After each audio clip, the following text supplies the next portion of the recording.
IUPAC के ठिकानों पर छापे से शुरू हुए पश्चिम बंगाल की सियासी लड़ाई सुप्रीम कोर्ट पहुंच गई है। आज ईडी की ओर से इस केस में शीर्ष अदालत में एक और याचिका दायर की गई है। इस याचिका में सीएम ममता बनर्जी, पश्चिम बंगाल के DGP Rajiv Kumar, Kolkata police commissioner Manoj Kumar को पक्षकार बनाते हुए एफआईआर दर्ज करने की मांग की गई। वहीं पश्चिम बंगाल सरकार ने भी सुप्रीम कोर्ट में कैविट दाखिल की है। सरकार की मांग है कि उनका पक्ष सुने बिना कोई आदेश पारित न किया जाए। ईडी की एक और याचिका अब आई है। सीएम और डीजीपी पर एफआईआर की मांग है। सरकार की भी अपील है कि उनका पक्ष भी सुना जाए, एक तरफा फैसला न दिया जाए। इसके लिए कैविट दाखिल कर दिया गया है।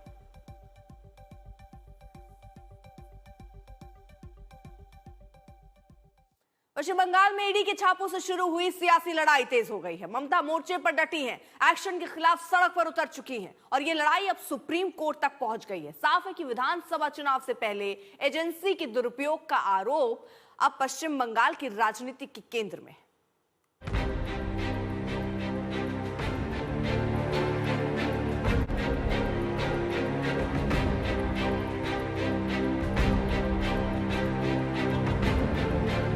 ईडी के छापे के विरोध में ममता बनर्जी मोर्चे पर डटी। अगले दिन कोलकाता की सड़कों पर उतरी तो उनके तेवर बेहद सख्त थे और हमले आक्रामक। 26 আমাদের পতন হবে না, তোমাদের পতন হবে, তোমাদের অধঃপতন শুরু হয়ে গেছে। দিল্লিতে বিজেপি সরকার থাকবে না, থাকবে না, থাকবে না। ममता की इस मोर्चेबंदी के अगले ही दिन जांच एजेंसी ईडी सुप्रीम कोर्ट पहुंच गई। सीएम और पुलिस अधिकारियों पर जांच में बाधा डालने का आरोप लगाया और अब एक और याचिका दायर कर सीएम और आला अधिकारियों पर एफआईआर की मांग की है, जिसे लेकर पश्चिम बंगाल की सियासत में बीजेपी और टीएमसी की लड़ाई बढ़ती दिख रही है। हमला और तृणमूल कांग्रेस तो सिनोनिमस है। तृणमूल कांग्रेस का साथ अभी पश्चिम बंगाल की जनता की दूर दूर तक कोई नाता नहीं है। तृणमूल कांग्रेस को जनता ने रिजेक्ट कर दिया। जो देख रहे हैं अब ये उसका फ्रस्ट्रेशन का मैनिफेस्टेशन है। आईपैक के दफ्तर और प्रतीक जैन के घर जो कुछ हुआ उसे ममता बनर्जी ने आत्मरक्षा में उठाया कदम बताया था। साथ ही जांच एजेंसी का डेटा चोरी का आरोप भी लगाया था। इंडिया तृणमूल कांग्रेस चेयरमैन করেছি এবং যা করেছি আমি কোনো অন্যায় করিনি। তুমি আমায় খুন করতে এসছো, আমার আত্মরক্ষা করার অধিকার আছে। ईडी की याचिका के बीच ममता सरकार ने शीर्ष अदालत से उसका पक्ष सुनने की अपील की है। माना जा रहा है कि सुनवाई के दौरान भी ममता सरकार डेटा चोरी और जांच के बहाने साजिश का मुद्दा उठा सकती है। চোরের মতো কেন এসছো? তুমি চুরি করে সব মানুষের এসআইআর এর ডাটা তুলে নিয়ে যাচ্ছিলে। তুমি আমার বিএলএ 1 এর ঠিকানা, বিএলএ 2 ঠিকানা, সাধারণ মানুষের দরখাস্ত, তুমি সমস্ত ডেটা আমার অফিস থেকে চুরি করছিলে, যে অফিস আইপ্যাক কে আমরা অথরাইজ করেছি। Information of my party. यूं तो विरोधियों पर तीखे और आक्रामक हमले ममता बनर्जी की राजनीति की बुनियादी पहचान है, लेकिन इस बार चुनावी संग्राम से पहले बंगाल में ईडी बनाम दीदी वाली जंग है। शीर्ष अदालत में मामले की सुनवाई होनी है और सुप्रीम अदालत के रुख से ये लड़ाई अहम मोड़ ले सकती है। आज तक ब्यूरो। सृष्टि ओझा हमारे साथ, हमारे सहयोगी इस वक्त जुड़ चुके हैं और जानकारी के साथ। सृष्टि, फिलहाल ये पूरा मामला अब कोर्ट में चला गया है। ममता बनर्जी भी कैविट दाखिल कर दिया है। उन्होंने ये बताने के लिए कि देखिए एक पक्ष ना सुना जाए, उनका पक्ष भी सुना जाए। इस पर सुनवाई कब होनी है? जी बिल्कुल, हाई कोर्ट के सामने सबसे पहले ईडी ने अपनी याचिका ममता बनर्जी और वहां की पुलिस के खिलाफ दर्ज करी थी और उस याचिका में मांगा था कि सीबीआई प्रोब इनके खिलाफ होना चाहिए, ये कहते हुए कि जो ईडी की इन्वेस्टिगेशन है, ईडी की जो रेड वो कर रहे थे आईपैक पे, उसमें गलत तरीके से दखल दिया ममता बनर्जी ने और जो वहां पे जो ईडी के ऑफिसर्स थे उन्हें भी अपना काम करने से रोका गया था। इस मामले में जब हाईकोर्ट के सामने सुनवाई हुई थी तो हमने देखा था कोर्ट में काफी भीड़ भाड़ की वजह से हियरिंग को टलना पड़ा था 14 जनवरी तक।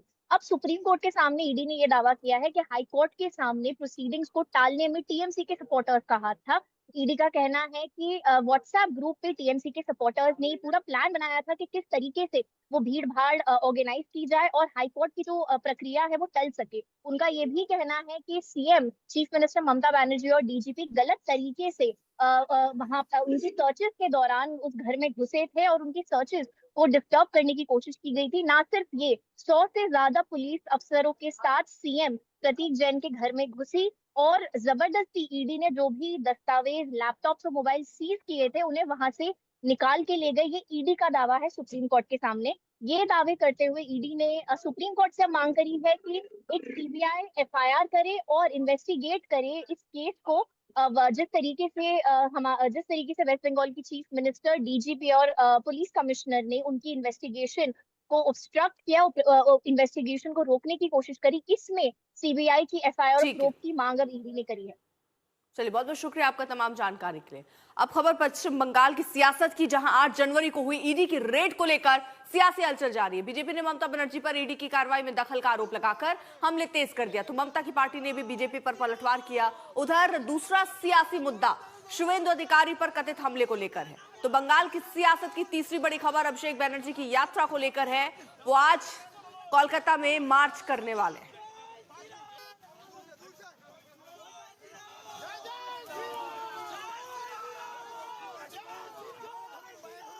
उधर पुरुलिया में शुवेंदु अधिकारी के काफिले पर हमले को लेकर भी पश्चिम बंगाल की सियासत गरमाई है। एक दिन पहले शुवेंदु अधिकारी ने हमले का आरोप लगाते हुए बंगाल के सियासी मुद्दों को लेकर ममता सरकार पर जमकर निशाना साधा। कल उन्होंने जाधवपुर में मार्च किया। इस दौरान उन्होंने कहा कि ममता वो भ्रष्टाचार को बढ़ावा दे रही है। उन्होंने ये भी आरोप लगाया कि बंगाल को बांग्लादेश बनाने की कोशिश कर रही है ममता बनर्जी।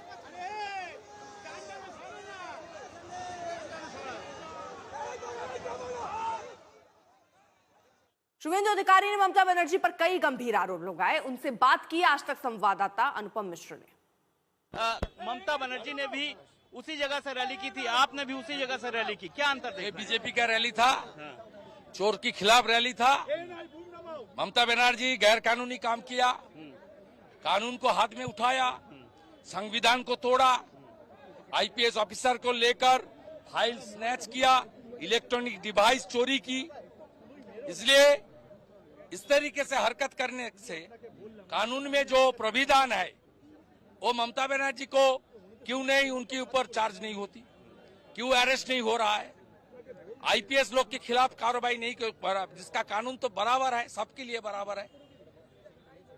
इसलिए इस रूट से ममता बनर्जी ने जुलूस किया इन फेवर ऑफ द चोर। जितना भी चोरी किया सबका पक्ष में, भ्रष्टाचारी के पक्ष में। हम भारतीय जनता पार्टी का आज 15-20 हजार और आम जनता चोर को जेल में डालने की मांग के ऊपर, और ममता बनर्जी जिस तरीके से हरकत किया उनके खिलाफ ये प्रदर्शन आज हुआ। आपने अभी कहा कि अरबी संस्कृति लाने की यहाँ पर कोशिश हो रही है, पानी। हाँ, ये आपका स्कूल एजुकेशन का गवर्नमेंट का जो किताब है उसमें आप देख लीजिए, वो जो बांग्ला में बोलता है आकाश, उसमें लिखा है आसमान, काका को चाचा, जल बोलता है बंगाली में पानी। ये सब तो हमारी यहाँ नहीं चलेगा। ये जो ममता बनर्जी खुद हिजाब पर के जो कर रहा है जामाती शासन बंगाली स्वीकार नहीं करेगा। डॉक्टर श्यामा प्रसाद मुखर्जी, स्वामी प्रणबानंद, ये बंगाल का धरती को क्रिएट किया, ब्रिटिश से छीन के लिया, भारत के साथ जोड़ने का काम किया। बंगाली हिंदू का होमलैंड है। इसको बांग्लादेश बनाने का जो कोशिश ममता बनर्जी, उनकी सरकार, उनकी पुलिस, उनकी गुंडा कर रहा है, इनके खिलाफ बीजेपी का लड़ाई होगा और आने वाला चुनाव में उखाड़ फेंकने का काम जनता ही करेगा। बीजेपी ने रणनीति तय की है कि अब बंगाल के विधानसभा क्षेत्रों के हिसाब से पार्टी ममता के खिलाफ चार्जशीट जारी करेगी। 5 विधानसभा क्षेत्रों के लिए अपनी पहली चार्जशीट जारी करते हुए बीजेपी ने आरोप लगाया कि ममता राज्य में एसएससी घोटाला हो रहा है, सही उम्मीदवारों को मिलने वाला जो पैसा है वो नौकरी का, उसे बेच दिया गया है। बीजेपी ने सत्ता की नाकामी का भी आरोप लगाया। बीजेपी नेताओं के मुताबिक बंगाल चुनाव को लेकर पार्टी ने ऐसे कई चार्जशीट जारी करने की तैयारी की है। शुभेंदु अधिकारी इज हैबिचुएटेड विद दैट। जब वो एक के बाद एक कमेंट करता है, इंसल्ट करता है, तब दूसरे का, एक senior lady politician chief minister का उसका सम्मान का कोई ध्यान नहीं देता है, और अगर उसका पास कोई एलिगेशन है और वो ऑनरेबल चीफ मिनिस्टर कोई एलिगेशन का बात किया, तब उनको सम्मान में लग गया और वो डिफॉर्मेशन का नोटिस भेज रहे हैं। पूरा बंगाल का जनता जानते हैं कि कैसा लूज टॉक, इंसल्टिंग वर्ड्स ये शुभेंदु अधिकारी और BJP leaders they use to make against honourable Mamata Banerjee. Bengal का यह चुनाव दो भविष्य को चूज करने के बीच का चुनाव है।